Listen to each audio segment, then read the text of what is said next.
tengan los micrófonos, por favor, los silencien. No sé si ya puedo seguir. Continúa.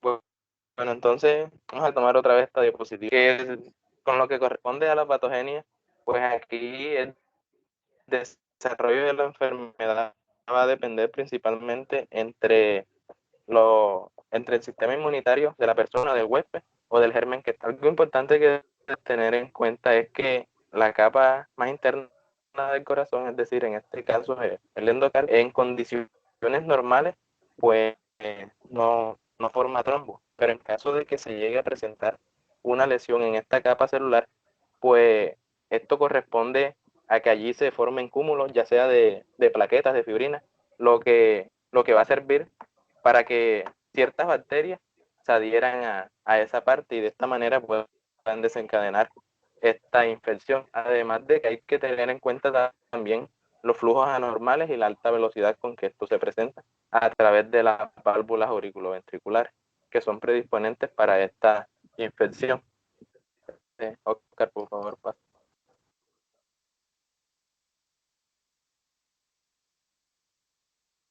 Eh, eh, Respecto a lo que tiene que ver con las manifestaciones clínicas, hay que tener en cuenta aquí que la fiebre va a estar presente en casi todos los casos de endocarditis infecciosa y que esta pues se va a desencadenar de manera explosiva. Lo que tiene que ver, las manifestaciones que tienen que ver con lo que es el cansancio, el malestar general, la sudoración, la anorexia y la pérdida, se ha manifestado pues que esto se presenta más que todo cuando los gérmenes o los microorganismos que están afectando son de baja patogenia y que para el caso de los soplos cardíacos, pues la mayoría de las veces siempre van a estar presentes en este tipo de enfermedad. Y pues la insuficiencia cardíaca pues es como que la complicación más común que se presenta aquí como consecuencia, como presenté en la primera imagen, pues vieron que la vegetación se forma principalmente en lo que son las válvulas auriculoventriculares. Entonces esto conduce a que desarrolle una destrucción de estas válvulas y por ende se dé esa insuficiencia. Y pues como consecuencia de esto también se puede dar la insuficiencia renal. Entonces, Oscar, por favor. Bueno, destacar también que la insuficiencia renal se da principalmente por lo que es la afectación glomerular. Ya, okay. Aquí con respecto a lo que son las pruebas complementarias, pues ya esto es, muy bien saben que son de laboratorio. Ante la sospecha clínica pues de endocarditis infecciosa, se ha establecido que para esto se debe solicitar lo que es un hemograma con frotis y BCG y pues la bioquímica para evaluar ya sea la función renal. Perdón, chico, un momentito que es importante. Acabo de leer que hicieron una pregunta con respecto que no saben lo que es vegetación. ¿Podría explicarles qué es vegetación o se los digo yo? Ah, no sé, explíquelo usted, pero que tenía entendido que pues es la acumulación de estas ¿Ven? bacterias que se van. Exactamente, se ve como una masa móvil, solidaria, una válvula del Sí, lado expuesto. dicen que es ecodensa, que más adelante. Sí, es una masa móvil, está constituida o compuesta por microorganismos. Una masa móvil. ¿Sí? Puedo continuar. Sí, puedes continuar. Bueno, y además de esto, pues se recomienda también la radiografía de tórax y el electrocardiograma, así como también pues se puede mandar un hemocultivo puesto con el fin de determinar la sensibilidad o la resistencia de los microorganismos para establecer para establecer el tratamiento, sí, de los antibióticos que van a utilizar. Eh, Pásame ese, por favor. Bueno, con respecto al diagnóstico, se ha establecido de que desde los años 1994 se han utilizado los criterios de Duke, y que estos van a combinar lo que son los datos de la microbiología, de ecocardiografía y de la clínica, y que pues en la valoración inicial de los pacientes ya la disponibilidad de la ecocardiografía, como se ha establecido de que esta es, pues no tiene un costo elevado, la utilizan mucho para este tipo de, esta es la que mayoritariamente se manda para detectar la endocarditis infecciosa. Y pues esta permite decisiones en caso de que no estén presentes aún los resultados microbiológicos en situaciones de urgencia que se lleguen a presentar. Y que bueno, esto dio peso fundamental a 3 hallazgos típicos, que son masas móviles ecodensas, que son las vegetaciones que explicaba anteriormente, un acceso que se puede presentar, y también la dehiscencia protésica.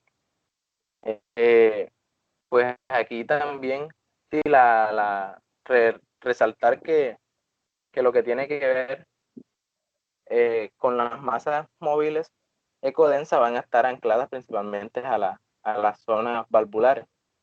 Y bueno, y que existen también criterios mayores, que los criterios mayores, o uno mayor y dos menores, pues ya esto establecen el diagnóstico de endocarditis infecciosa, y que en caso de que se obtengan 5 criterios, pero estables de diagnóstico, o sea, establecen el diagnóstico en definitiva para la endocarditis.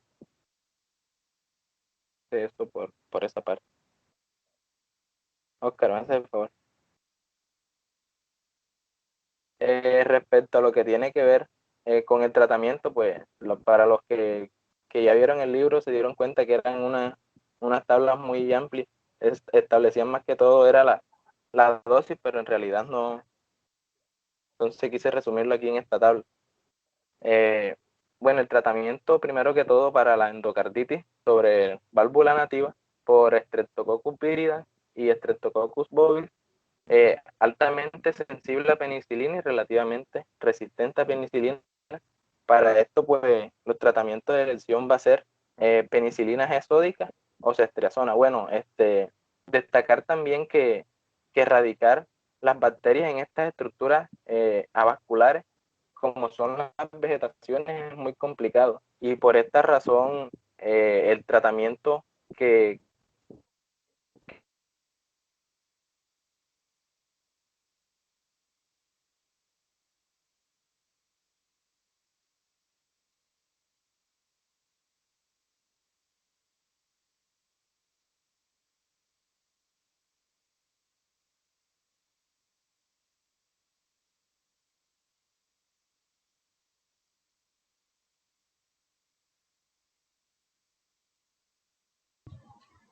No te estamos Brian, no escuchando. se te oye. Parece que se le cayó el internet.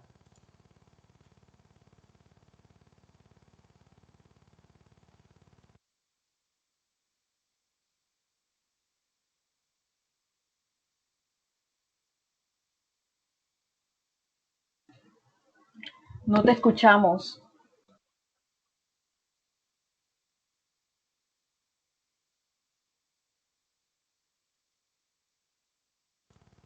Parece que se le cayó el internet, doctora.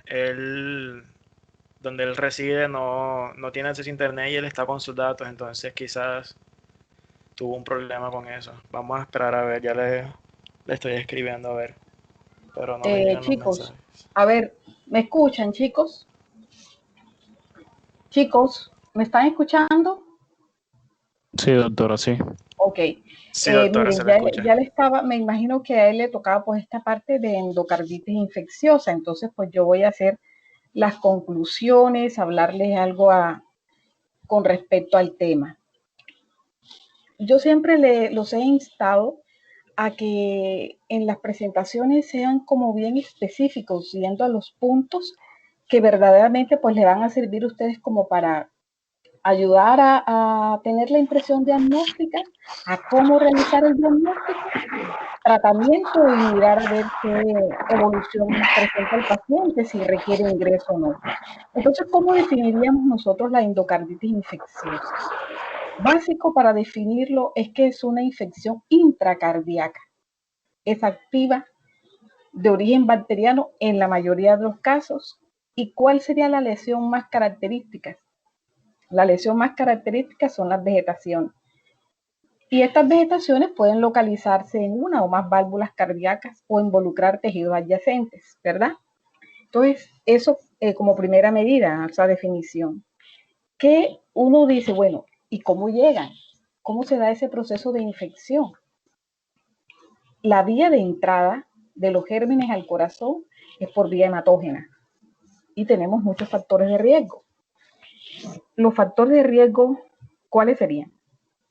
¿Qué me dicen ustedes?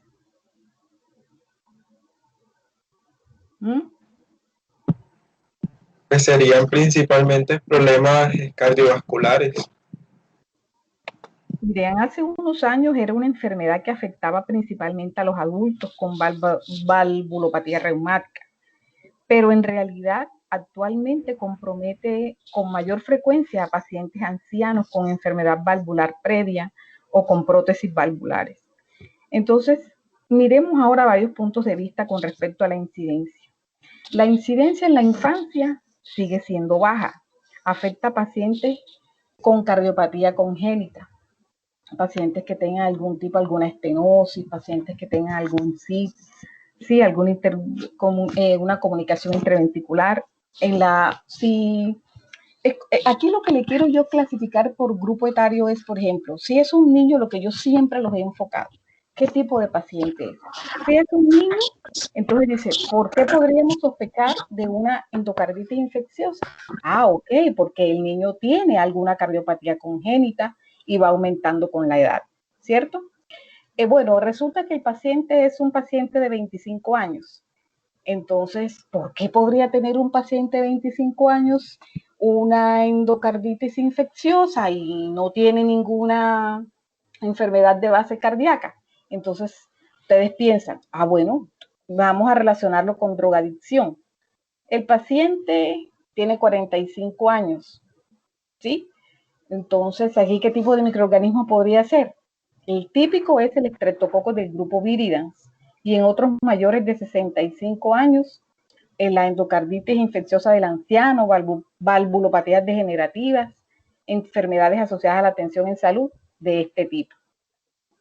Entonces, fíjense que hablando un poquitico de la patogenia de la endocarditis infecciosa, interviene casi siempre una lesión cardíaca subyacente, o sea, hay algo, no sale de la nada, hay una enfermedad de base. Una fuente de bacteremia generalmente predispone el evento. ¿Y qué otra cosa lo predispone? La virulencia del germen, ¿sí? Yo quisiera hablarles un poquito también con respecto cuando van vamos a hacer como una pequeña clasificación de estas endocarditis según cómo se pueda adquirir. Por ejemplo, una endocarditis infecciosa asociada a la atención en salud. Miremos a ver, asociada a la atención en salud sería que la desarrollara en el paciente hospitalizado por más de 48 horas. En eso nosotros hemos sido bastante insistentes con la definición, ¿cierto? Una endocarditis infecciosa en donde el paciente no está asociado a la atención en salud. Entonces, ¿cómo podría ser? O sea, los signos y los síntomas, estos van a comenzar antes de las 48 horas del ingreso. ¿Cómo podría ser una endocarditis infecciosa adquirida en la comunidad? Ese sería otro tipo. ¿Cómo podría ser? Una asociada al uso de drogas intravenosas. Esta forma tiene mayor incidencia en pacientes con serología positiva en relación, o sea, HIV, por ejemplo. Y tiene más en relación con aquellos que sean HIV negativos. Miremos ahora según los resultados microbiológicos. Buenas, disculpen, no sé, se me cayó el internet. Pero ya. Bueno, yo luego continúo con la... Puedes continuar entonces, yo al final hago la intervención. Continúa, ¿listo? Listo, doctora, gracias. Oscar, me hace el favor de pasar a la siguiente.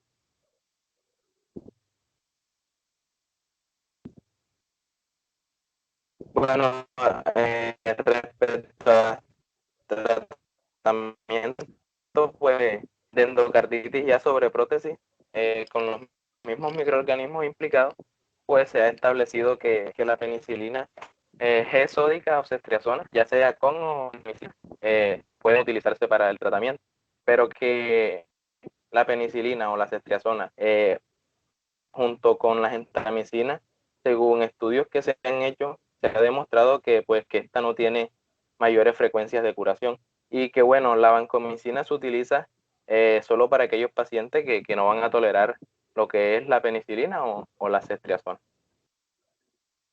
Pásame ese favor, Oscar.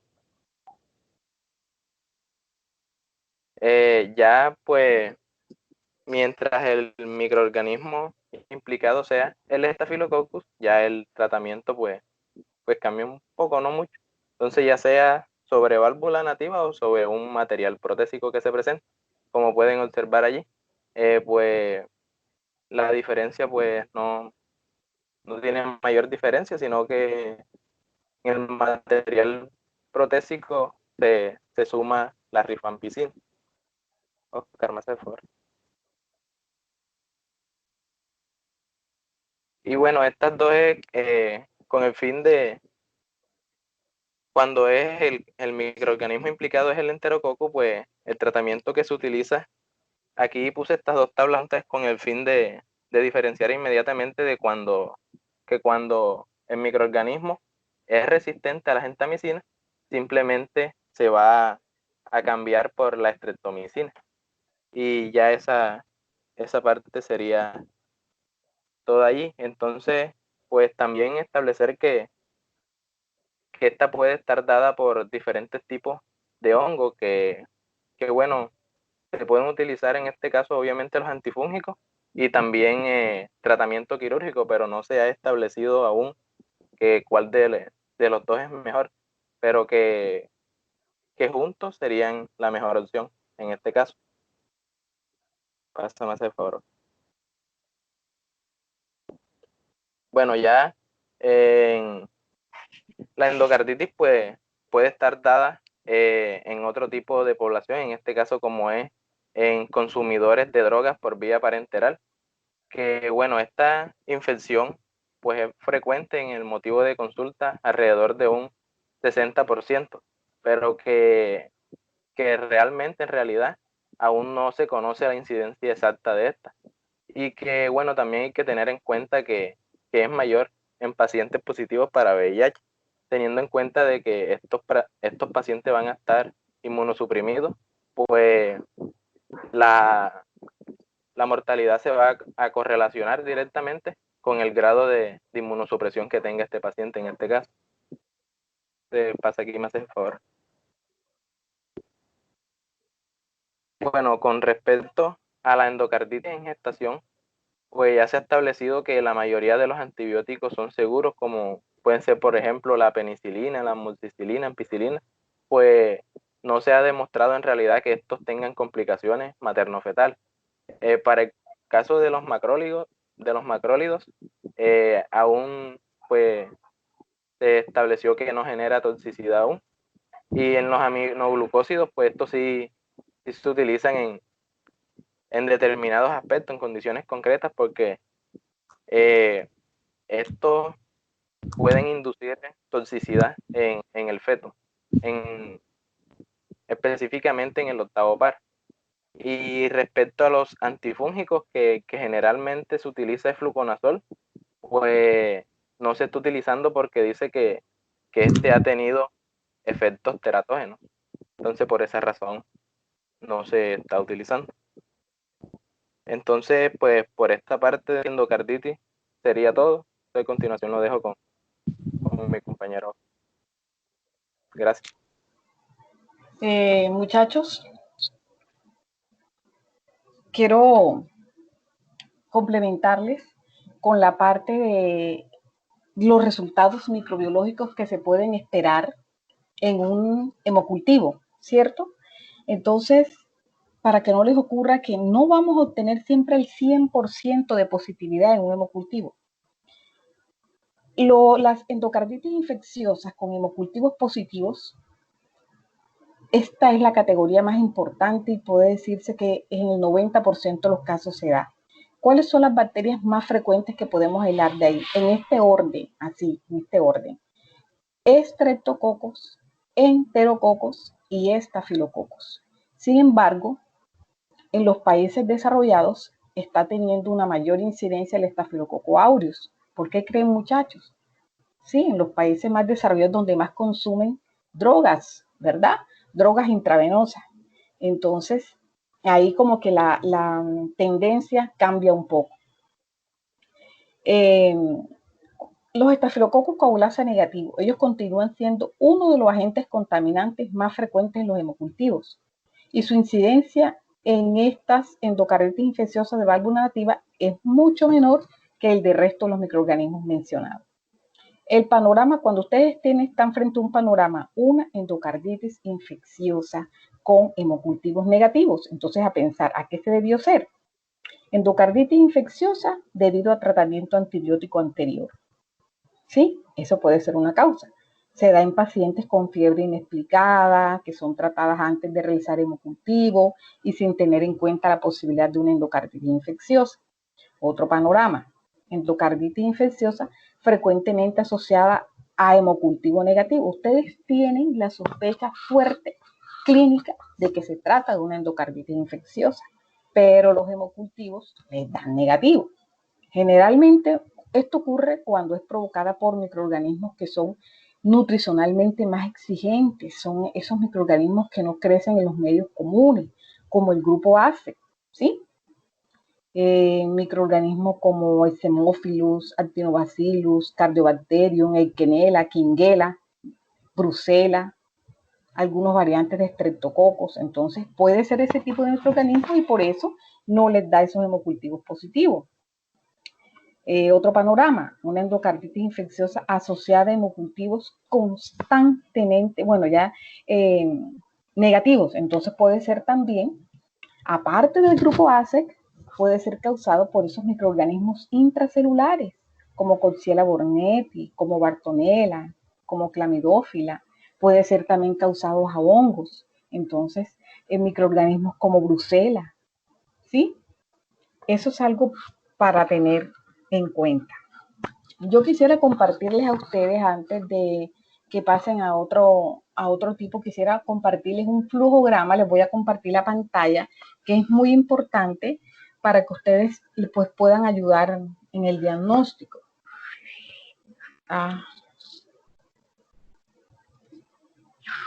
En su momento.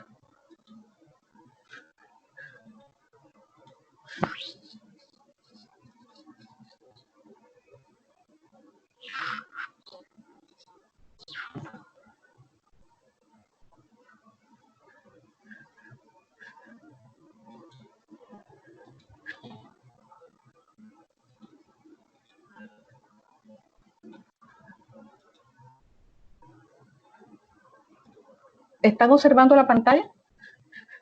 ¿Chicos? ¿Chicos? Sí, doctora, sí. Okay. Sí, estamos bien. Entonces, miren aquí, por ejemplo, la fisiopatología. Ustedes que van a tener en cuenta, ¿verdad? Lesiones predisponentes. Una cardiopatía congénita, una cardiopatía reumática, valvulopatía reumática. ¿Qué produce esto? Daño epitelial, depósito de trombos y fibrina. Esto conlleva una endocarditis trombótica no infecciosa, bacteremia, endocarditis infecciosa. Entonces, ¿cómo se van a ayudar ustedes? Para hacer un diagnóstico ecocardiográfico. ¿Sí? ¿No me escuchan? ¿Me están escuchando? Chicos. Sí, doctora, sí se la escucha. Sí, doctora. Bueno. Un diagnóstico ecocardiográfico. Entonces, antes de socializarles bien este flujograma, es importante que ustedes sepan que la ecocardiografía Doppler transtorácica y la transesofágica son fundamentales, chicos, fundamentales para el diagnóstico de la endocarditis infecciosa, así como para la detección de las complicaciones y el manejo terapéutico. Entonces tenemos aquí sospecha clínica de endocarditis, ordenan un ecocardiograma transtorácico. Entonces, si este ecocardiograma sale negativo, ustedes tienen una baja sospecha clínica, ustedes le dan al paciente egreso y vigilancia. Si sale negativo, pero ustedes tienen una alta sospecha clínica, entonces le ordenan un ecocardiograma transesofágico. Si este sale negativo y tienen baja sospecha clínica, le dan egreso al paciente, le dan de alta y vigilancia. Si con el ecocardiograma transesofágico es negativo y ustedes tienen una alta sospecha clínica, deben repetir el eco esofágico en 7 a 10 días. Si es positivo, pues obviamente inician tratamiento empírico. Segundo panorama. Le hacen el ecocardiograma transtorácico, es positivo para vegetación, entonces con esto, ¿por qué se van acá? Porque es que con el ecocardiograma transesofágico ustedes confirman el diagnóstico, la sensibilidad es como de un 90% para poder hacer el diagnóstico. Hacen el ecocardiograma transesofágico y el mismo panorama otra vez se repite. Tenemos otro panorama. Le hacen esto y no es concluyente el ecocardiograma transtorácico, le hacen el ecocardiograma transesofágico y el panorama que les expliqué. Y si el ecocardiograma transtorácico orienta una endocarditis en prótesis, siempre van a terminar en un ecocardiograma transesofágico. Y este es el panorama. ¿Tienen alguna pregunta de este flujograma?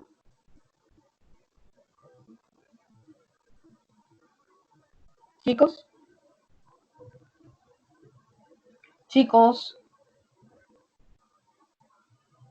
Doctora, todo está claro. ¿Tienen alguna pregunta de este flujograma? Están escribiendo para ver si tienen alguna duda. Espera un momento. Aquí miren ¿qué es el punto cardinal o el punto de partida aquí? Lo que orienta el diagnóstico, las vegetaciones, son las vegetaciones, ¿sí? Eso es el elemento cardinal en el diagnóstico ecográfico, es la definición, ¿sí? De esto. Preguntas, vamos a ver. ¿En qué me preguntan? Doctora, ¿Sí? yo tengo una pregunta. ¿Qué tan comunes son las vegetaciones cuando las personas tienen endocarditis? O sea, haciendo referencia si realmente es tan común. Sí, claro, es que en una endocarditis infecciosa son comunes las vegetaciones. Eso es uno de los puntos para que tú puedas hacer el diagnóstico. Claro que sí, es un punto de partida. Y otra duda que también tengo es que ¿a los cuántos días de haber contraído la infección se manifiestan las vegetaciones? ¿A los cuántos días? No, imagínate que con eso nosotros podemos hacer una clasificación, pueden ser semanas, dependiendo de si es una endocarditis aguda, subaguda, ¿sí? O crónica. Por ejemplo, la aguda, 2 semanas, la subaguda podría tardarse 2 meses y la crónica de 6 meses en adelante. Entonces, dependiendo de qué tipo sea, así pues podrás observar vegetaciones y lo vas a correlacionar con el tipo de endocarditis. ¿De acuerdo? Es que existe sí, una doctora. clasificación de aguda, subaguda y crónica. Ok, muchas gracias, doctora. Ok. ¿Alguna otra pregunta?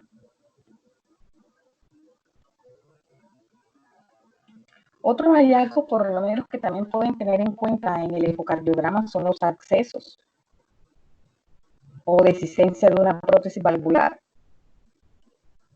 Miren que el ecocardiograma transtorácico tiene una sensibilidad del 40 al 65%, mientras que el transesofágico entre el 90 y el 100%. Por eso siempre van a terminar acá. ¿Listo? Ahora vamos a mirar acá el tema de... Doctora, hay una pregunta en el chat de José Manuel. ¿Sí? Dice que ¿a qué se refiere con no concluyente? No concluyentes que por lo menos tú hagas el ecocardiograma, no sea concluyente para observar vegetaciones, ni para un acceso, ni una dehiscencia de una prótesis valvular, no es concluyente, entonces no te muestra mucho, sí. Entonces, pues confirmas y tú tienes una sospecha, confirmas con el ecocardiograma transesofágico. ¿Listo? Muchas ¿Qué vas a gracias. observar tú allí? Doctora, Bueno, con gusto, con gusto. preguntan Entonces, otra pregunta. disculpe, preguntan que si la endocarditis se puede tratar empíricamente. Sí, claro, la puedes tratar empíricamente. Si tú tienes una alta sospecha clínica, la puedes tratar empíricamente. Mira, de hecho, ¿me escuchan? Sí, doctora. Siempre les he enseñado a ustedes, bueno, ustedes, miren aquí tenemos el flujograma, le repito nuevamente, negativo, baja sospecha clínica, egreso y vigilancia, pero cuando tienes una alta sospecha clínica, mira por dónde el panorama te cambia y tú vas a confirmar con esto, negativo y baja sospecha clínica, pero mira, dice, negativo con alta sospecha clínica, tú repites el eco en 7 a 10 días. 7, esto realmente, mira la sensibilidad, tiene un 90 a 100%. 90 a 100%. Si tú no tienes esto a la mano, pues toca colocar un tratamiento empírico porque no tienes esta ayuda diagnóstica. Pero si la tienes, mira que con confianza tú puedes llegar o aquí o acá. Dos panoramas completamente diferentes y esto, mira, el punto aquí central y específico es esto.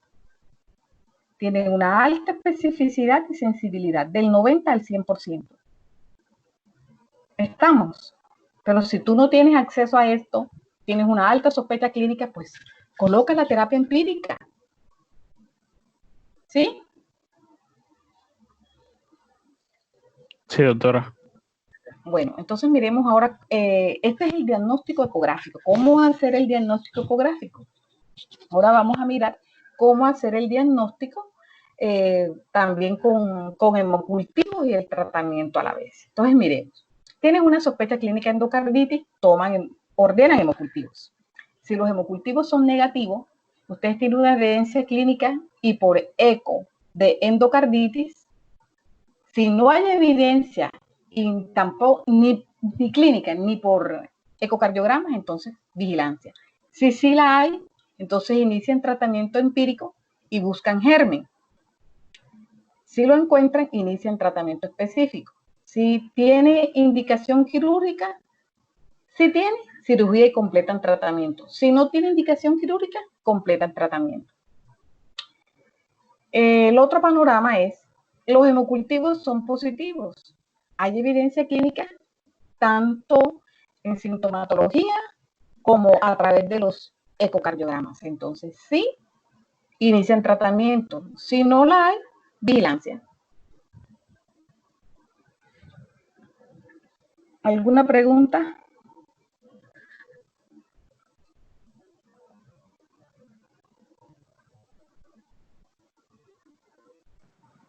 Chicos, Doctora, ¿podría repetir, por favor, este último flujograma?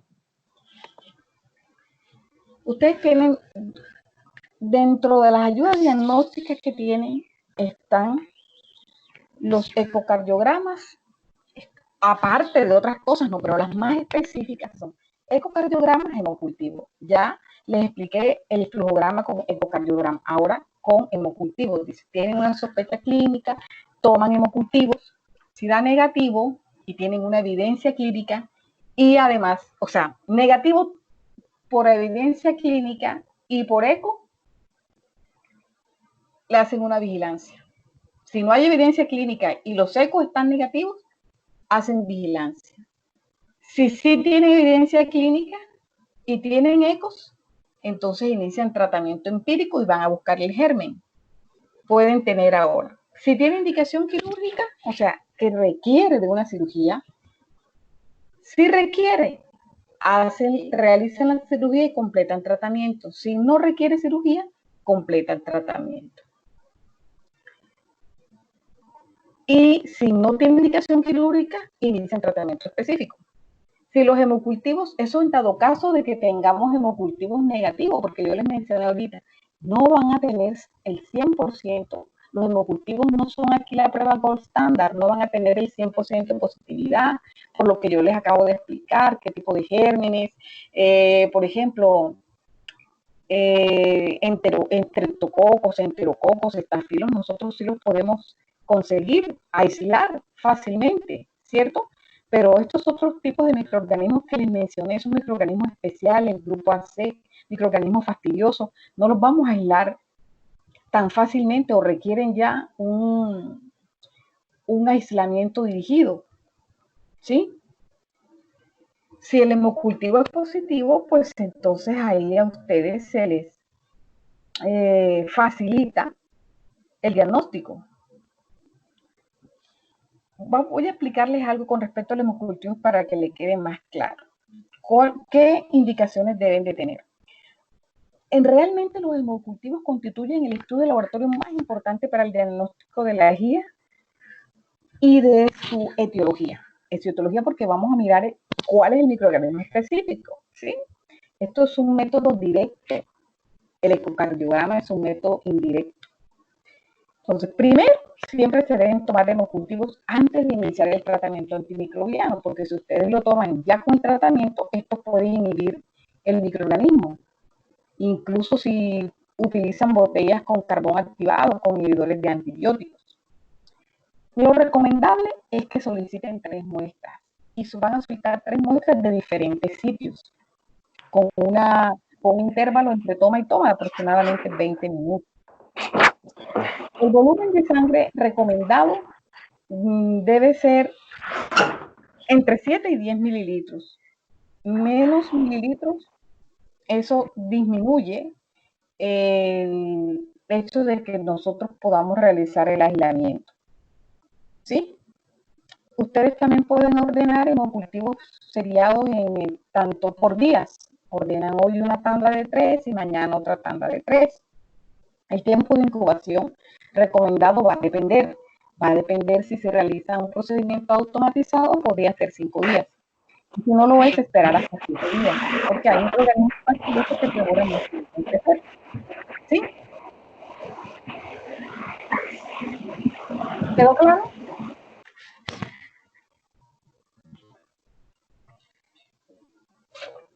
Muchachos, ¿quedó claro?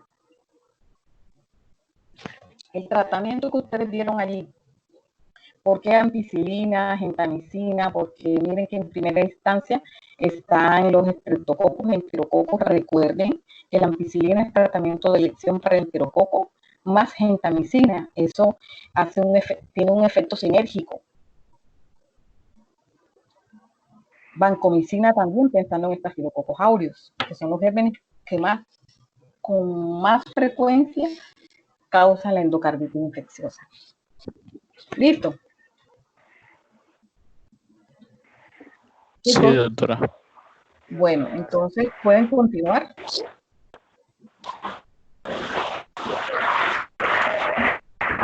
A ver, una duda. ¿Qué duda? Pregunta.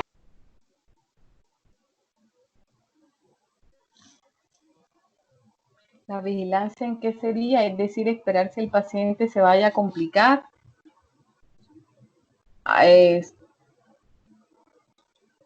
No, por favor, no alcancé a leerla. No alcancé a leerla. Dice que si la vigilancia, ¿en qué sería? Es decir, esperar si el paciente se vaya a complicar o se realizan otros exámenes en esa vigilancia. Recuerden que no únicamente, lo mencionó su compañero, no únicamente las ayudas diagnósticas no solamente incluyen el hemocultivo y el ecocardiograma. Ustedes también van a tener un hemoleucograma, van a tener biomarcadores que son reactantes de fase aguda. Eso los va a orientar a ustedes. De eso se trata la vigilancia. De eso se trata la vigilancia. ¿Sí? Y si ven acá, miren que dice, baja sospecha clínica. Cuando hay baja sospecha clínica, un egreso y vigilancia, pero si tiene una alta sospecha clínica, todo el panorama, o sea que para poder hacer egreso y vigilancia, ¿dónde tienen que estar ustedes? Tienen que estar acá, o sea, devolverse allá. Cuando repiten el eco, en 7 a 10 días, no pueden, ustedes no van a tener, con una alta sospecha clínica, no va a quedar ¿qué les digo? Como en la parte de vigilancia, porque debe coincidir su alta sospecha clínica con algún cambio en el paciente. Cambio en el ecocardiograma transesofágico, cambio en el hemolecograma, cambio en los reactantes de fase aguda. Ustedes no van a estar solos. Debe haber una correlación, porque si el paciente está estable, sí, entonces, ¿por qué van a tener una alta sospecha clínica? La alta sospecha clínica va a ir de la mano con cómo está el paciente y también cómo se están viendo los resultados. ¿Sí? Dice, repite. Usted tiene alta sospecha clínica, repita. Repita el eco, repita exámenes, repita hemocultivos. ¿Listo? No es que decir, voy a esperar que se muera. No, no, no, no. Usted tiene una alta sospecha clínica, dice, repita, repita. Vigile, no solo con eco, no solo con hemocultivos, vigile también con las otras ayudas diagnósticas. ¿Sí? ¿Quedó claro? ¿Chicos? Sí, doctora, gracias. Ok, continúe entonces.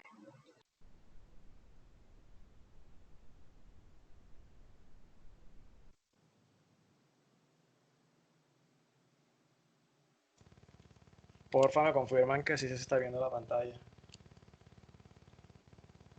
Sí, sí se ve. Ok, entonces vamos a continuar pues con el seminario. En esta parte pues ahora vamos a hablar acerca de la pericarditis. Porfa, me confirman que sí se oye bien. ¿Sí Se se escucha? escucha, dale, dale. Sí, Ok. sí. Bueno, con respecto pues a la pericarditis, pues inicialmente tenemos que comenzar pues a manera de introducción definiendo un poco lo que es el pericardio. Tenemos que el pericardio se define como un saco fibroelástico que pues a manera general está compuesto por dos capas, un pericardio fibroso y un pericardio seroso. Pues a su vez este pericardio seroso se va a dividir en otras dos capas, que sería un pericardio parietal y un pericardio visceral, que también es conocido como epicardio. Entonces, este pericardio parietal y este pericardio visceral correspondientes al pericardio seroso, pues se encuentran divididos o separados por un espacio virtual que se denomina cavidad pericárdica. En esta cavidad pericárdica, pues puede haber una discreta cantidad de líquido correspondiente de 15 a 50 mililitros de un ultrafiltrado de plasma, que este ultrafiltrado de plasma lo que permite es que el corazón se pueda mover libremente y pues durante las contracciones, durante las contracciones no haya fricciones contra la capa del pericardio fibroso. Entonces, con respecto a las enfermedades que afectan al pericardio, tenemos que vamos a encontrar principalmente cuatro: la pericarditis aguda, el derrame pericárdico sin compromiso hemodinámico, el taponamiento cardíaco y la pericarditis constructiva. Pues como la pericarditis aguda es la que se encuentra o pues la que se presenta en mayores casos en nuestra vida laboral, nuestra futura vida laboral como médicos, pues es la que nos vamos a enfocar el día de hoy. Entonces comenzaremos definiendo lo que es inicialmente una pericarditis. La pericarditis se define como una inflamación e irritación del pericardio, de todas las capas que ya les mencioné anteriormente. Esta pericarditis pues va a provocar que se engrose toda esta capa, todo este saco fibroelástico, y pues va a traer consecuencias que ya se las voy a mencionar más adelante. Entonces, para hablar de pericarditis aguda tenemos que tiene varios orígenes etiológicos, principalmente un origen infeccioso y un origen no infeccioso. Entonces, cuando hablamos, bueno, hay casos donde esta pericarditis aguda se caracteriza o se determina que es de origen idiopática, es decir, que no se conoce pues el origen o el agente causal de esta pericarditis. Pero aún así, cuando se declara que es idiopática, pues siguen habiendo o siguen estando las sospechas de que esta pericarditis es de origen viral. Entonces, para hablar inicialmente del origen infeccioso, de la patología infecciosa, tenemos que esta se clasifica en tres: de origen viral, de origen bacteriano o tuberculoso y de origen fúngico. Con respecto a la de origen viral, tenemos que esta pues es la que se presenta en mayor frecuencia, y pues por eso lo que les mencioné anteriormente, cuando se determina que es idiopática, pues la del origen viral, al ser la más frecuente, es la que principalmente se sospecha. Y esta pues está ocasionada por agentes como el virus Coxsackie, el hechovirus, adenovirus, influenza, virus de la varicela, la rubela, el VIH, hepatitis B y el parvovirus, B19. Con respecto a esta etiología infecciosa, más adelante pues estaré hablando del tratamiento y todo, pero inicialmente pues vamos con las definiciones. Con respecto de la etiología infecciosa, puede ser bacteriana o tuberculosa. Ya les explico por qué hacen como esta separación, pues sabemos que la tuberculosis es causada también por una bacteria. Pues esta principal división de bacteriana o tuberculosa la encontramos, o pues se debe principalmente a que la de origen bacteriano es la que, de estas dos, es la que más frecuente se presenta en la población anciana. Y esto es consecuencia principalmente a extensiones de, por ejemplo, un foco infeccioso intratorácico, ya sea pues consecuencia a perforaciones esofágicas o una mediastinitis. También se puede presentar como extensión de focos intracardíacos, productos de endocarditis o excesos perivalvulares, ya sea por infección hematógena también, o por inoculación directa tras una cirugía esofágica, cardíaca o torácica. Es decir, estas cuatro, por decirlo de alguna forma, son las vías en cómo las bacterias llegan a causar la pericarditis aguda. Ahora, como se los mencioné, también se puede clasificar en tuberculosa.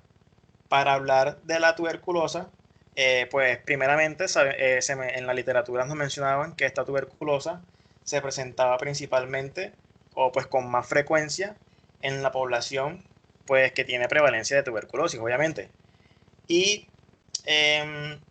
también es alta o tiene su alta incidencia en las poblaciones que se encuentran en hacinamiento, o por ejemplo las personas que se encuentran en institutos penitenciarios, los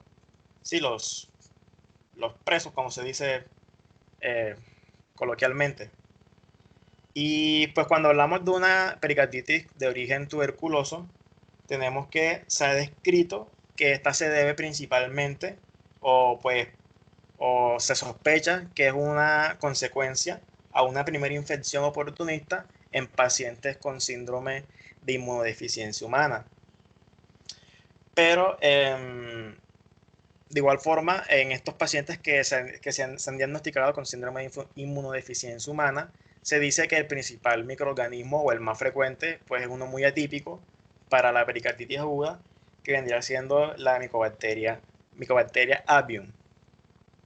Entonces, aquí en esta lista, pues en este recuadro, les traje los principales microorganismos, los principales patógenos que la literatura nos menciona con respecto a la pericarditis aguda de origen bacteriano, donde encontramos el estafilococcus, los streptococcus, el streptococcus pneumoniae, el Haemophilus, clamidia, legionella, Mycobacterium tuberculosis, salmonella y pues el causante de la enfermedad de Lyme, que vendría siendo la burgdorferi. Con respecto, ya para terminar con la parte infecciosa, encontramos también la de origen fúngica. La literatura nos mencionaba que esta principalmente es producida por el ectoplasma en pacientes que se encuentran inmunodeprimidos, pero también se puede presentar en pacientes posteriores que han pasado por procedimientos quirúrgicos específicamente en procedimientos cardíacos, procedimientos torácicos. Y de igual forma, en estos pacientes que se encuentran inmunocomprometidos, que presentan una neutropenia prolongada, intervienen agentes como el aspergillus, la cándida y los coccidios. Aquí pues está una lista que también nos la facilitaba la literatura de los principales microorganismos fúngicos que causan la pericarditis aguda, donde encontramos el litoplasma, el aspergillus, los blastomyces, los coccidios, antinomyces, nocardia, echinococcus, amebias y los toxoplasmas. Y como se los mencioné inicialmente, pues también tiene una patología no infecciosa, la pericarditis aguda, donde encontramos que esta se relaciona en la mayoría de los casos con una enfermedad sistémica subyacente, como por ejemplo lo son los tumores, las neoplasias, donde encontramos que los primarios, como los radiosarcomas, los teratomas, fibromas, lipomas, leiomiomas o angiomas, con respecto a tumores primarios, a neoplasias primarias. Y pues ya metastásicos encontramos el cáncer de pulmón, mama, leucemia, los melanomas y la enfermedad de Hodgkin. No simplemente se relaciona con enfermedades sistémicas adyacentes, también se presenta con el uso excesivo de fármacos, como los que podemos encontrar en esta lista de acá, y también en pacientes que han pasado por procesos de quimioterapia, pues al estar en presencia o expuestos a esa radiación, también pueden llegar a presentar una pericarditis aguda. Ahora, con respecto a la clínica y a la exploración física de la pericarditis aguda, tenemos que inicialmente esta presenta una tríada clásica, que está compuesta por dolor torácico, por roce pericárdico y por anomalías electrocardiográficas. Pues ya les voy a hablar de cada una de estas. También nos mencionaban que se pueden presentar síntomas que son pues poco frecuentes, pero que se suelen presentar en algunos pacientes como la disnea. Pero esta suele como mejorar, por así decirlo, con ciertas posiciones. Y esta disnea también pues se presenta principalmente en los pacientes que presentan taponamiento cardíaco. Entonces por eso no es tan frecuente asociarlo con pericarditis aguda. Pues hablando ahora del dolor torácico, tenemos que este es uno de los síntomas más importantes, pero este no siempre es constante. Pues hablando de las pericarditis. Por ejemplo, en las pericarditis que son de origen infeccioso, que ya se los mencioné, y en las que están asociadas a pacientes que se encuentran inmunosuprimidos o que presentan procesos de hipersensibilidad, suele estar presente, pero en aquellos pacientes que presentan, o sea, la dolor torácico suele estar ausente en pacientes que presentan una tuberculosis, una pericarditis tuberculosa lenta, y los que presentan también neoplasias o los que se encuentran expuestos a radiación, es decir, las no infecciosas. O sea, resumiendo esta parte, es que el dolor torácico está presente en pericarditis aguda de origen bacteriano, pero está ausente en pacientes con, pues suele estar ausente en pacientes con pericarditis aguda de origen no infeccioso o de pericarditis tuberculosa de desarrollo lento. Entonces, este dolor pues se suele localizar a nivel retroesternal, como podemos observar en la imagen, y ocasionalmente se disemina o pues se expande, por así decirlo, hacia ambos miembros superiores, por lo cual se puede llegar a confundir con una isquemia de miocardio. También este dolor se suele presentar en la zona epigástrica y pues también puede llegar a confundirse con un abdomen agudo. Este dolor torácico, de igual forma, pues por la cercanía a otras estructuras como los pulmones, suele presentar una inflamación pleural. Y esta pues empeora o agrava al paciente cuando inspira profundamente y cuando éste tose. También este dolor torácico pues es frecuente que en estos pacientes se alivie cuando se encuentran sentados e inclinan pues el cuerpo hacia adelante, y empeora cuando el paciente se posiciona de decúbito dorsal. Entonces sería todo con respecto a la parte del dolor torácico. Con respecto al roce pericárdico, que sería otra parte de la triada, tenemos que pues es el signo más característico de exploración física con respecto a la pericarditis aguda. Se ausculta del 65 al 85% de los casos en todos los pacientes que presentan la patología.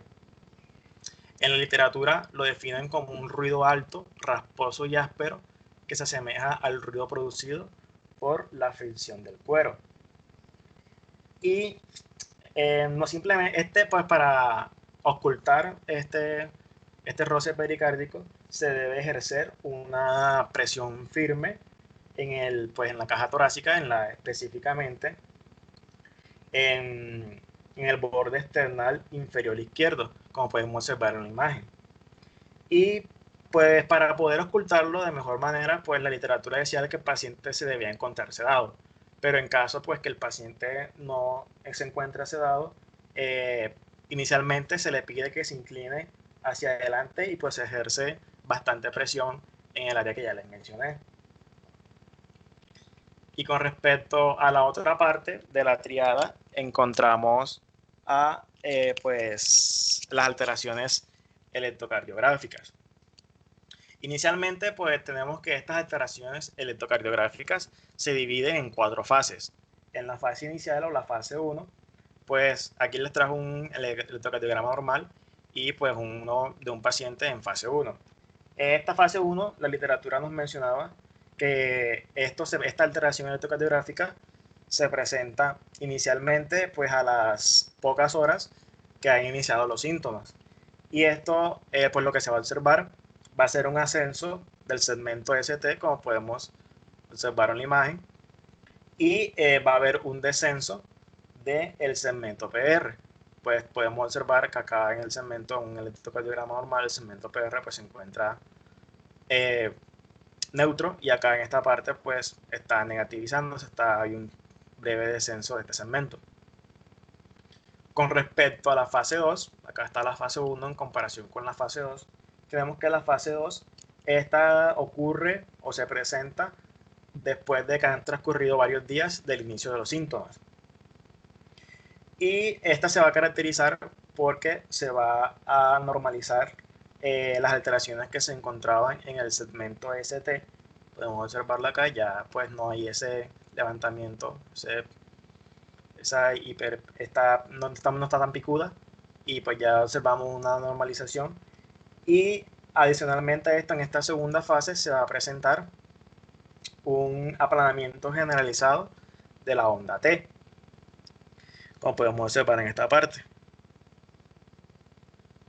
Ahora, con respecto a la fase 3, en comparación pues con la fase 2, tenemos que en esta se va a volver negativa la onda T. Acá pues anteriormente veíamos en la fase 2 que esta pues descendía, se colocaba neutra, y acá en esta parte, en la fase 3, vamos a observar que esta ya se va negativizando, se va volviendo más negativa. Y con respecto a la última fase, o a la fase 4, ya pues tenemos que esto, pues vamos a observar que va a ser un electrocardiograma normal. Ya vamos a observar que esa onda T negativa va a volver a su posición normal, por así decirlo, va a volverse positiva, como debe ser. Y esto se suele presentar, esta fase 4, en los pacientes cuando ya ha transcurrido varias semanas o varios meses después de que iniciaron los síntomas. Ahora, lo que les mencioné anteriormente, como les dije, era la triada clásica que presentaba un paciente con pericarditis aguda. Y ese pues es el principal método diagnóstico para diagnosticar, valga la redundancia.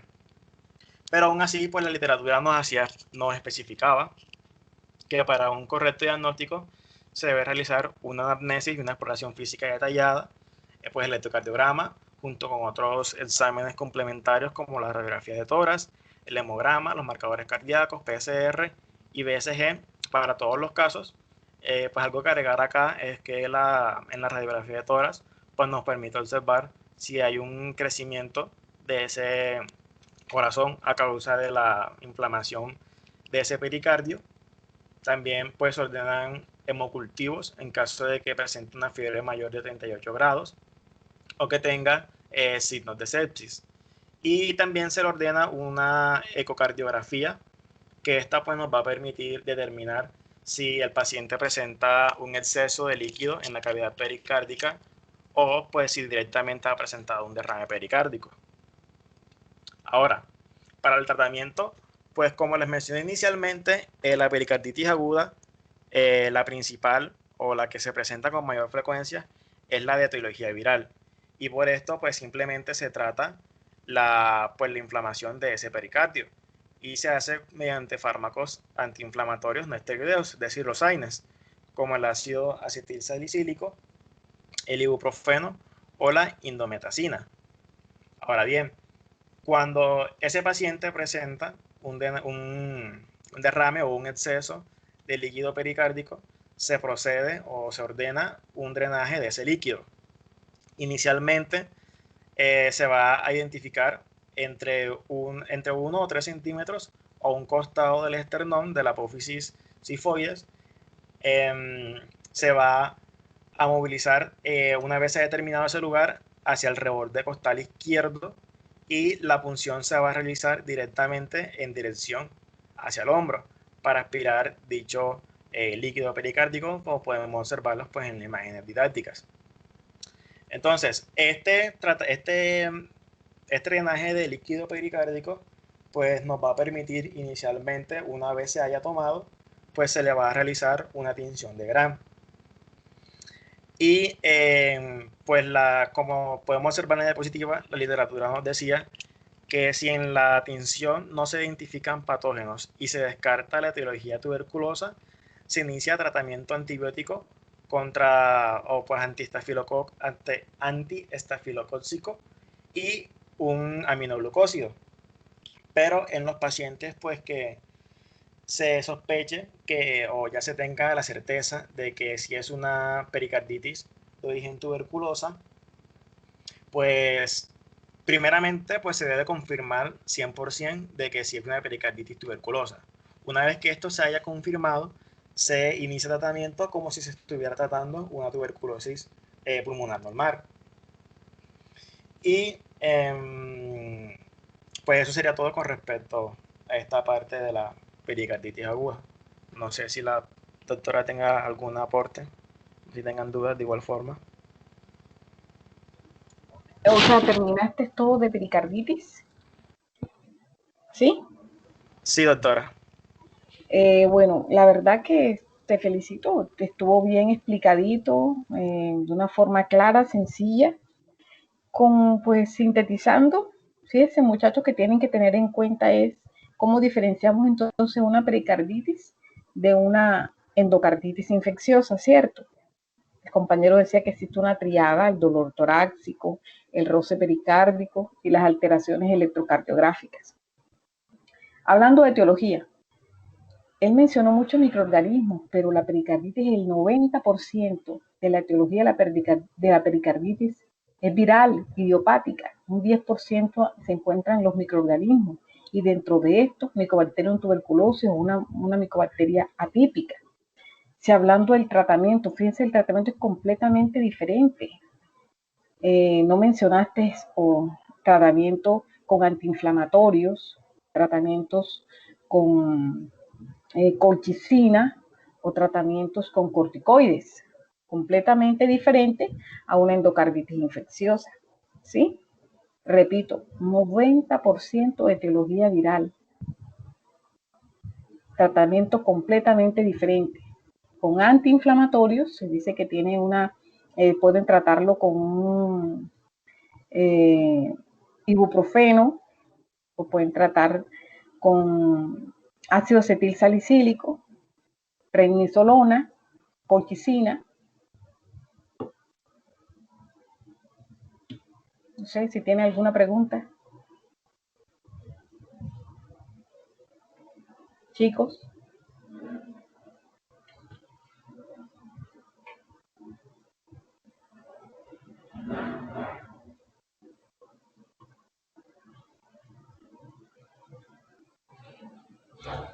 Pues doctora, si no hay preguntas, creo que podemos continuar con la Bueno, siguiente listo. parte.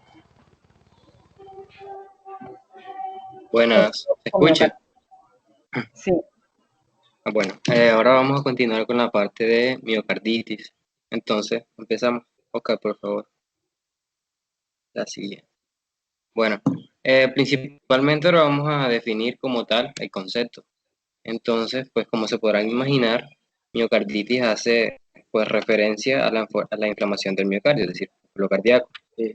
Y bueno, esta miocarditis puede ser causada por realmente mucha gente, muchos factores, que luego vamos a mencionar los más importantes, pero que pues es principalmente de etiología viral, más que todo. Cabe resaltar que la miocarditis es una patología, digamos que su incidencia no se conoce, no se conoce exactamente un número exacto y pues digamos que tiene que ver o pues tiene mucho que ver con lo siguiente que voy a mencionar y es que está infradiagnosticada en la parte de urgencias. Esto ocurre porque pues principalmente esta miocarditis, digamos, no tiene una sintomatología o una clínica específica, es decir, entre uno y otro paciente suele pues variar bastante. Y pues también se debe a que en esta parte pues no existen, digamos, o no están en el momento pruebas diagnósticas que no sean, digamos, invasivas para que podamos de una u otra manera corroborar o confirmar. Bueno, con respecto a la parte del diagnóstico, como pueden observar, ahí se realiza por sospecha, es decir, cuando evaluamos la parte de los signos clínicos, la evaluación con la anamnesis y lo demás, eh, y tenemos sospecha de pronto de que la persona esté padeciendo la miocarditis.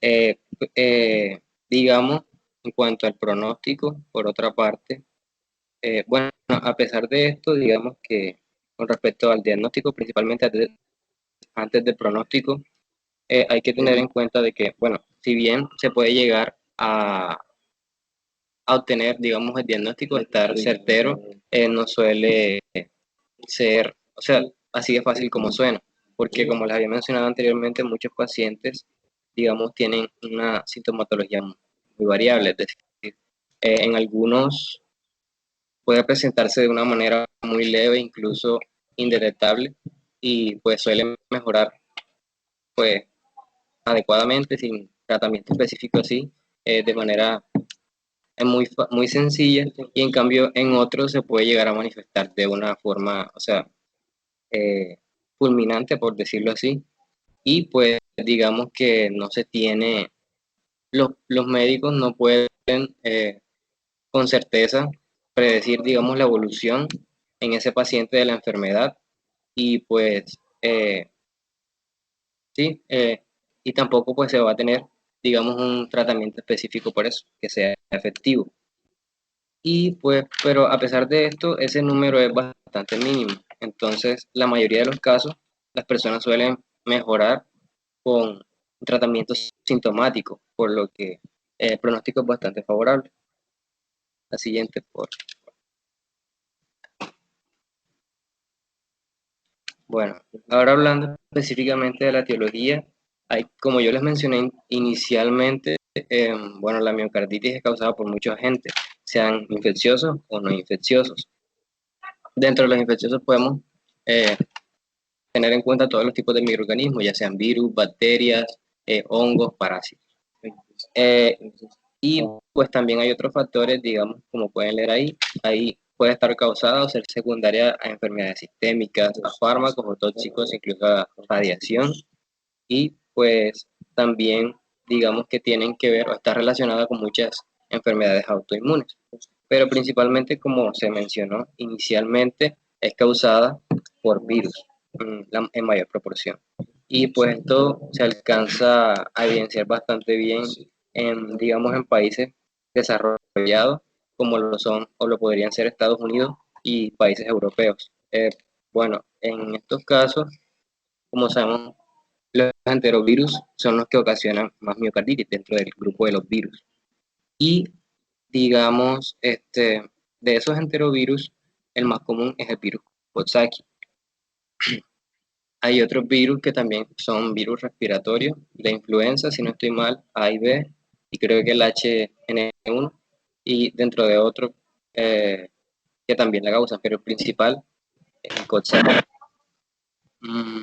Bueno, en América Central y del Sur, esto también tiene que ver mucho a nivel mundial. Se dice que el microorganismo, así de manera individual, que causa más miocarditis es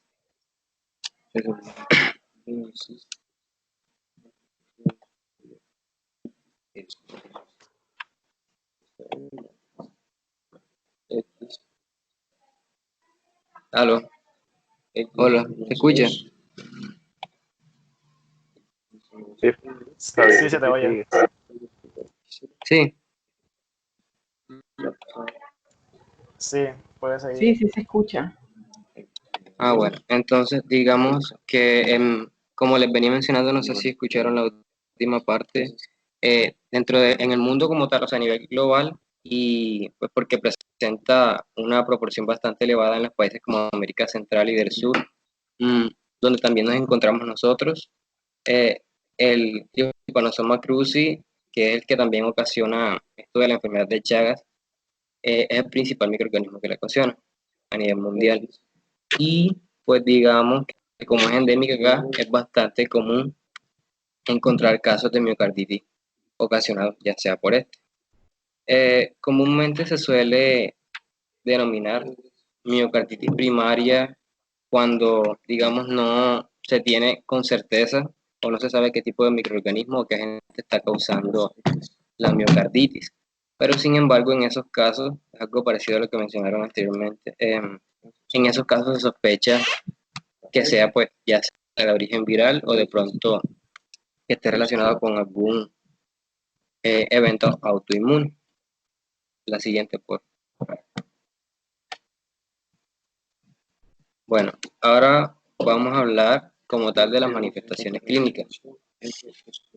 Bueno, como ya se les ha venido mencionado anteriormente, los síntomas de esta patología son bastante inespecíficos y en muchos casos pues se puede decir que la exploración en los pacientes suele ser normal y pues su presentación clínica es bastante variable.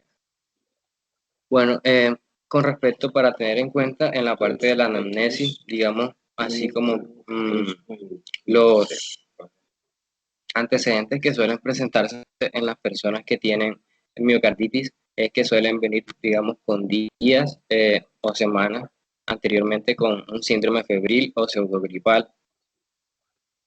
Y pues también pueden presentar síntomas inespecíficos que pueden ser pues habitualmente respiratorios y gastrointestinales o también pueden estar los dos. También se recomienda que evaluemos si los pacientes tienen algún otro tipo pues, de patologías para saber cómo llevar a cabo de pronto un diagnóstico adecuado y pues tratar de evaluar el riesgo que tiene ese paciente. Bueno, también hay que evaluar de pronto si el paciente anteriormente ha tenido, digamos, consumo de fármacos, algún tóxico, y pues relacionando esto, de pronto se manifiesta algún tipo de erupciones cutáneas que estén asociadas. En la parte de urgencias específicamente, no siempre es sintomática, como les dije, pero, o sea, si llegase a ser sintomática, lo normal es que presente, bueno, es bastante variable dependiente de cada paciente, pero digamos se puede presentar dolor torácico, insuficiencia cardíaca aguda y las arritmias. Digamos, en la parte del dolor torácico vamos a encontrar que es bastante habitual, es decir, en cuanto a cifras sería casi el 50% de los pacientes que presentan miocarditis van a tener dolor torácico, es decir, casi la mitad de los pacientes. En cuanto a la insuficiencia cardíaca aguda, ya esto, o sea, va a ser una menor proporción realmente. En cuanto a porcentaje sería más o menos como un 10%. Y digamos que en esta parte de la insuficiencia cardíaca aguda suele manifestarse primero, digamos, el paciente empieza con síntomas de fallo derecho. Por ejemplo, digamos, se le puede aumentar la presión venosa yugular, puede presentar hepatomegalia, y si no estoy mal, la parte de inflamación periférica. En las arritmias, lo normalmente que podemos encontrar en las arritmias de los pacientes, pues si presentan, es que sea, digamos, va a tener un ritmo sinusal, pero va a ser un poco acelerado. Y pues en mínimas ocasiones pueden encontrarse, digamos, fibrilación auricular, entre otras cosas. Lo principal es eso. La siguiente. Bueno, en esta parte de aquí nos referimos como tal a las pruebas contemporáneas. Son varias, pero aquí, pues porque en la literatura mencionaban varias que, bueno, reemplazaban de pronto a estas en caso de que no estuvieran, pero aquí mencionamos de pronto, pues las más importantes. Entonces, podemos iniciar con la primera, que es la analítica de sangre.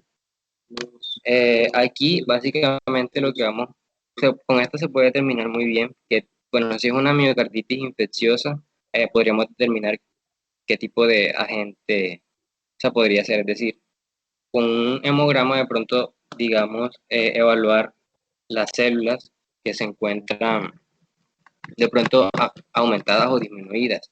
Digamos, pues se podría encontrar leucocitosis, creo que con neutrofilia, en caso de pronto de que esté ocasionado por una bacteria. Y pues también, como saben, y hemos escuchado bastante, que pues suele haber leucopenia. Cuando es viral, lo común es que haya un aumento en los linfocitos, haya linfocitosis, y como hemos escuchado también bastante por inmunología y también en algunas clases de microbiología, digamos que la eosinofilia es bastante común cuando hay pues parásitos y de pronto ante una reacción de hipersensibilidad o un trastorno, digamos, de tipo autoinmune. En el electrocardiograma, lo habitual,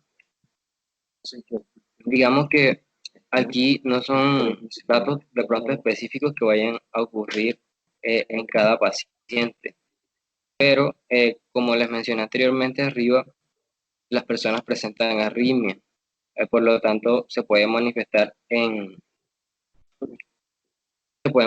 también, digamos, en el electrocardiograma. También podemos detectar, digamos, pues lo que mencioné antes, creo que en la anterior parte también mencionaron esto, que es la inversión de la onda T. Y pues digamos que es previa, aquí donde ven pues la onda T, donde está la parte del segmento ST, la inversión pues se da pues previa a esto. Pero en otras ocasiones, digamos que no se presenta así, sino que el segmento ST suele estar pues elevado en vez de estar invertida la onda T. Bueno, en la radiografía de tórax, por otra parte, podemos encontrar, digamos, que la persona llega con características normales, es decir, no se observa nada anormal en la radiografía. En otros casos, digamos que se puede encontrar que los pulmones están bastante bien, es decir, no tienen ninguna congestión o algo por el estilo, pero sí tienen, digamos, signos de insuficiencia cardíaca, como ya lo mencionaron, algunos de ellos mis compañeros son, digamos que hipertrofia, podemos encontrar el corazón hipertrofiado y dilatación pues, de los ventrículos. Bueno, el ecocardiograma transtorácico también es bastante importante. De esta parte específicamente lo que debemos saber es que una de sus funciones se utiliza es para evaluar un punto de los cuales se utiliza es para evaluar la contractibilidad. Y digamos, si nosotros encontramos en un ecocardiograma transtorácico que no hay ninguna afección de la contractibilidad, y pues pero encontramos de pronto en el electrocardiograma, por otra parte, sí signos, digamos, de lesión o algunas, digamos, alteraciones, más que todo de tipo isquémicas, y el ecocardiograma, como les dije, con la contractibilidad normal, se suele sospechar bastante de la miocarditis. Y ya, siguiente.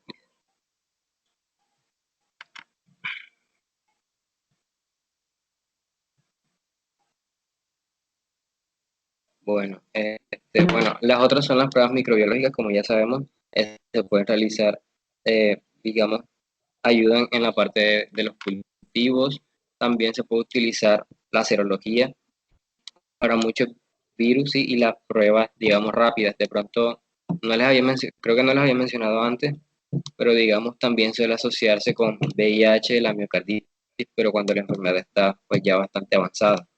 Y pues estas pruebas, digamos, test rápidos, de pronto, para muchos de los virus funcionan pues aquí. También otros son la resonancia magnética y la biopsia. Pues la más importante, digamos, bueno, ambas son importantes, pero digamos que pues la biopsia se menciona que, digamos, es como la gold estándar, o sí, o sí, la gold estándar. Entonces, pues, pero, o sea, en la literatura mencionan que, digamos, no es tan específica, no es tan sensible más bien. Y digamos, aún así, pues tomemos muchas muestras, digamos, de miocardio, o sea, muchas muestras para ser evaluadas a nivel microscópico.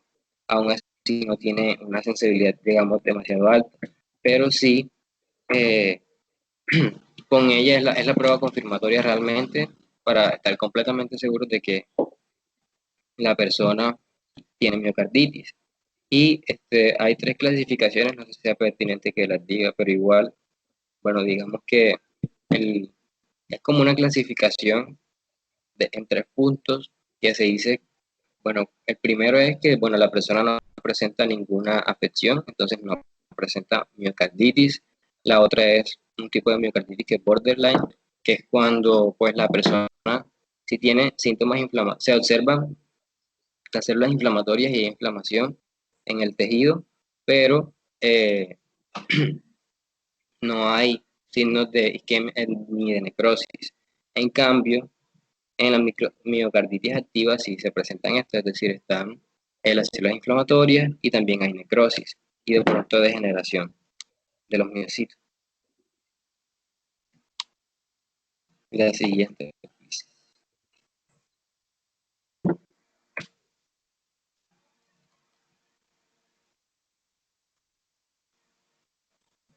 Bueno, ya específicamente hablando de tratamiento, como se les mencionó inicialmente, el tratamiento la mayoría de las veces suele tratarse sintomáticamente y los pacientes pues, pueden mejorar adecuadamente.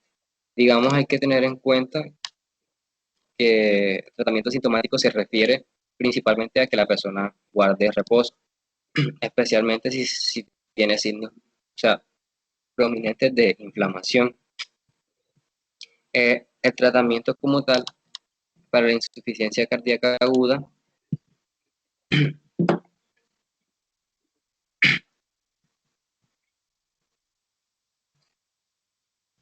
bueno, el tratamiento para la insuficiencia cardíaca aguda suelen utilizarse beta bloqueantes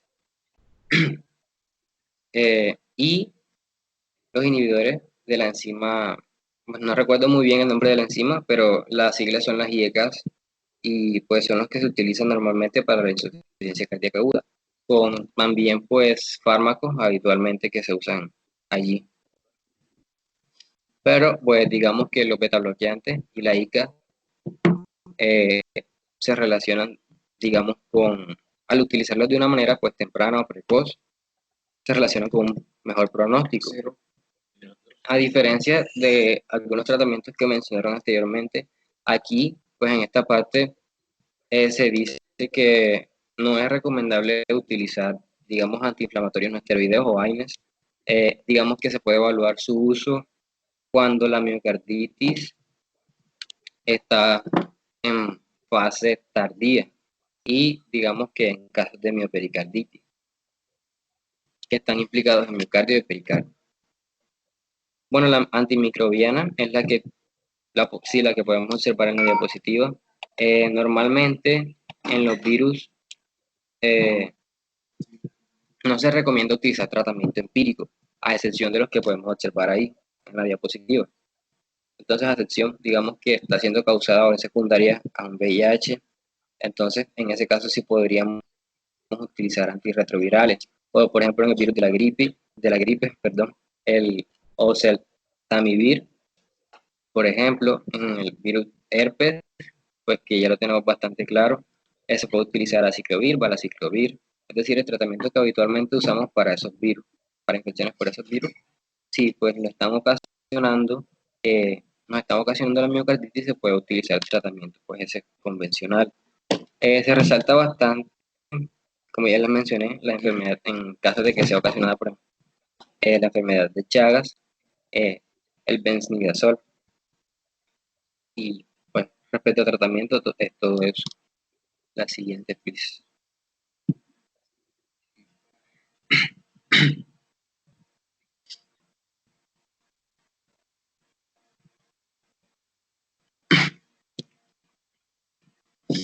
Bueno, aquí básicamente ese es como un esquema, es como algo parecido, bueno, no tan parecido a lo que hizo la profe anteriormente, pero digamos que para tener en cuenta, digamos, los pasos que debemos seguir en cuanto al diagnóstico. Entonces, una estrategia diagnóstica de la miocarditis cuando nos encontramos en urgencia. Entonces, digamos que las personas, pues observamos en las personas las características que ya les mencionamos, digamos, una sintomatología digamos, podría ser de miocarditis, como dolor torácico, la insuficiencia cardíaca aguda y de pronto la persona tiene arritmias sin alguna causa específica. Y como les mencioné inicialmente, o sea que esté predecida así pues de cuadro febril o pseudogripal. Pues digamos que cuando se realiza esto también hay que tener en cuenta, no sé si se los mencioné inicialmente, que tenemos que tener en cuenta que debemos descartar de pronto otras patologías que también sean de este tipo cardíaca o no cardíaca, pero que sean, digamos, también agudas, pero no graves, porque como sabemos, ya se lo mencioné, la mayor parte de los pacientes no suelen presentar alteraciones graves. Entonces, normalmente se llegan pues, a descartar alguna patología, se descartan con patologías agudas, pero que sean graves. Entonces, cuando, digamos, sospechamos de que la persona tiene miocarditis, el paciente tiene miocarditis, realizamos pruebas complementarias básicas, como son algunas que les mencioné. El análisis de sangre, microbiológico, la radiografía de tórax y el electrocardiograma. Sí, pues digamos, todas esas pruebas, digamos que son acordes con los que les mencioné anteriormente respecto a todo lo de la miocarditis y digamos presenta en la radiografía de tórax, digamos, signos de insuficiencia cardíaca, como lo que les mencioné, hipertrofia del corazón. También pueden verse los ventrículos dilatados. Digamos que las arritmias que presenta en electrocardiograma o inversión de la onda T, digamos que también son concretos los análisis de sangre y microbiológicos. Entonces, digamos que sospechamos un poco más y entonces ya excluimos de pronto, como dice ahí, de exclusión a las enfermedades que son agudas también o bastante parecidas a la miocarditis, pero que sean patologías graves. Entonces, digamos, podemos encontrar, creo que no les mencioné el cateterismo, pero digamos el cateterismo cuando es por miocarditis, según tengo entendido, debe ser normal, no presenta ningún rasgo específico, no presenta, digamos, la persona isquemia ni otro tipo de signo comúnmente. Y digamos que el ecocardiograma, como ya les mencioné, si tiene es compatible, es decir, que no tiene ningún signo, de pronto la contractibilidad está adecuada. Entonces podemos, digamos, seguir sospechando de una probable miocarditis. Y pues también debemos mejorar los criterios de gravedad. Como les dije anteriormente, la biopsia endomiocárdica es la única pues, que confirma adecuadamente o concluye que la persona sí tiene miocarditis. Y pues, si lo confirmamos, hay que darle el tratamiento específico. Y pues, digamos, tratamiento habitual. Y ya, siguiente, por favor.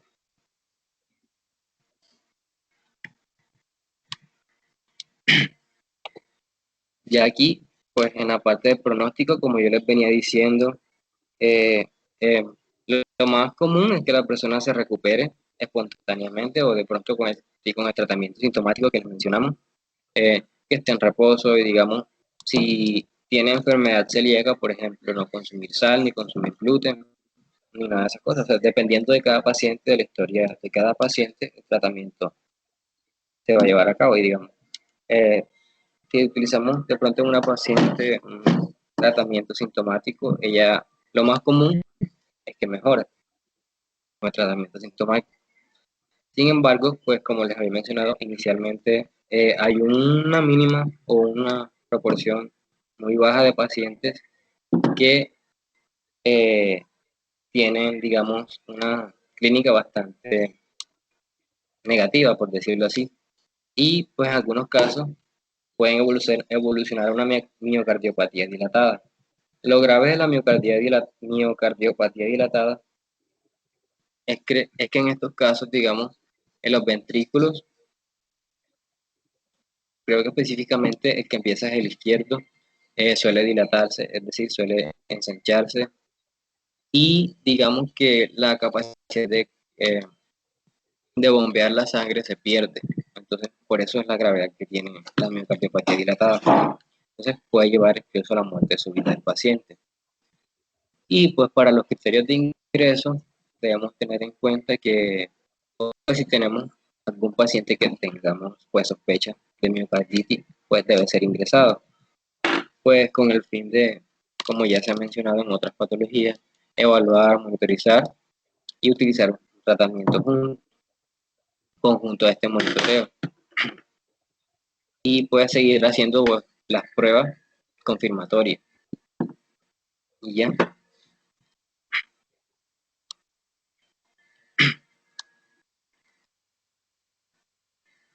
No sé si tienen alguna pregunta, si se escuchó bien. Bueno, chicos,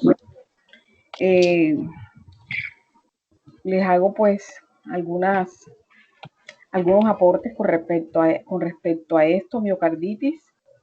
La miocarditis, como se pudieron dar cuenta, es una inflamación del músculo cardíaco que puede afectar al sistema eléctrico, y esto lo que hace es reducir la capacidad del corazón para bombear y producir ritmos cardíacos. Se pudieron dar cuenta también que en un gran porcentaje, ella es multicausal, pero tiene un porcentaje importante de etiología viral, ¿cierto?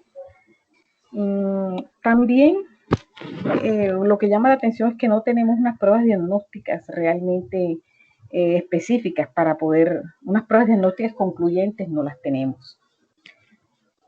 Algo que me gustaría pues aportar en este sentido es que también la endocarditis podría aparecer si el paciente se expone a medicamentos o a drogas como la cocaína, alguna reacción alérgica o tóxica, antibióticos como la penicilina o sulfonamida, sí, algunos medicamentos anticonvulsivos. También si se expone a sustancias químicas o radiación, por ejemplo, la exposición a ciertas sustancias químicas como el monóxido de carbono. A ese paciente que se expone, que le gusta estarse haciendo constantemente radiografías así porque sí, eso realmente no es bueno. Eso es un factor de riesgo para que se pueda producir esta. Alguna otra enfermedad, ¿verdad? Esas enfermedades autoinmunes como lupus, arteritis, ¿sí? Enfermedades autoinmunes que pueden llevar a eso. ¿Qué complicaciones se podrían presentar en una miocarditis? Se podría presentar una muerte súbita por ataque cardíaco. Es posible que las arritmias graves hagan que el corazón deje de latir. Esto puede ser mortal si no se trata de inmediato. Otra complicación que también se podría presentar sería un ataque cardíaco o un accidente cerebrovascular. Si se daña el músculo del corazón y no puede bombear sangre, pues la sangre que se acumula en el corazón puede formar coágulos. Y si un coágulo bloquea una de las arterias del corazón, puede tener un ataque cardíaco. Una insuficiencia cardíaca. La miocarditis puede dañar el músculo del corazón, de manera que no puede bombear sangre eficazmente. Ritmos cardíacos anormales. Entonces, eso realmente es el aporte que podría hacer a la intervención, porque estuvo bastante completa, también fue explicada de manera sencilla. No sé si tengan algunas preguntas al respecto.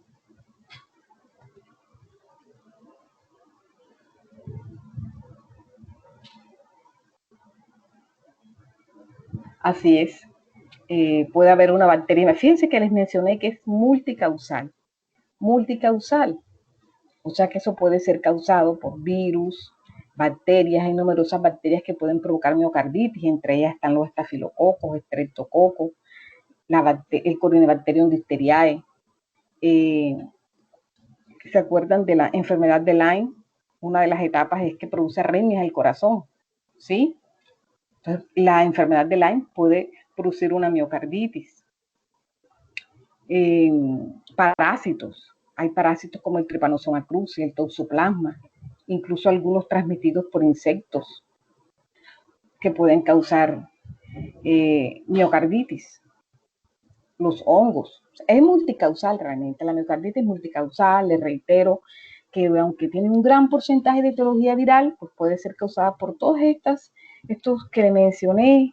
No, les repito, no tiene pruebas diagnósticas concluyentes. Ustedes que para decirles van a hacer el diagnóstico con esto, no lo tienen realmente. Entonces es un poco complicado pues hacer el diagnóstico. Tienen que reunir pues varios aspectos, varios signos, síntomas para poder llegar a él. ¿Qué otra pregunta?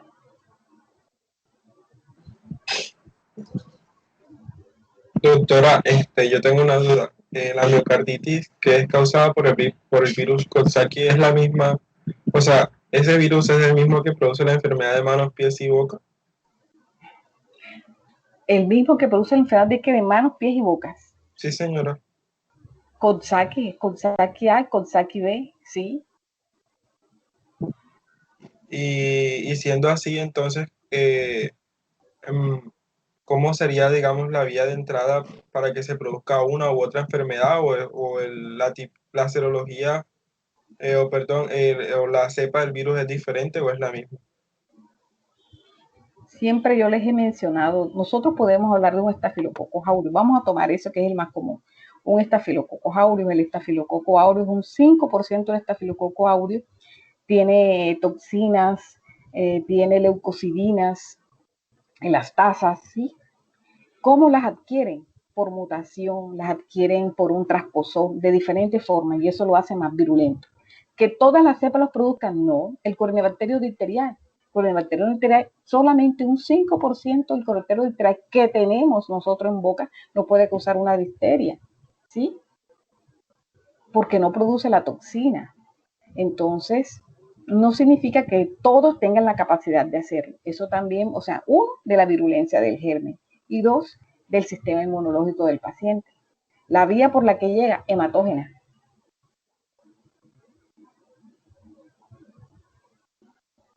¿Respondió eso tu pregunta? Sí, doctora. Muchas gracias. Con mucho gusto. ¿Alguna otra pregunta?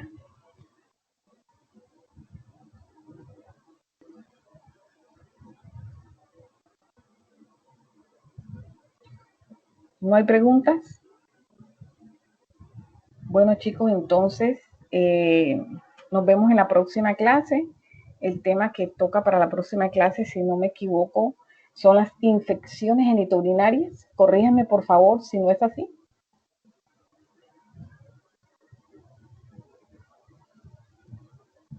Muchachos, sí, ok, muy bien. Me pude dar cuenta que en total estuve pendiente, fueron 22 estudiantes que entraron. Me gustaría saber aquellos que no entraron, se les está haciendo seguimiento para ver si tienen algún problema de internet, de qué manera. Veo que Michelle, tan linda, siempre está grabando la clase. Michelle, te pregunto, tú a estos estudiantes que han tenido la dificultad por ingresar ¿Tú se las facilitas, Michelle?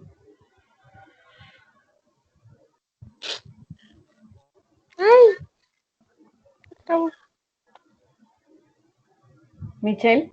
Doctora, estos videos se suben a YouTube y a ellos después se les facilita el link para que puedan Muy acceder a bien. él.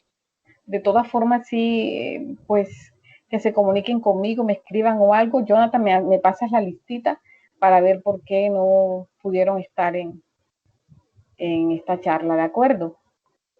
Sí, Doc, tranquila, ya me escribieron los que tuvieron inconvenientes, igual yo ya miré los que estuvieron pendientes. No hay problema.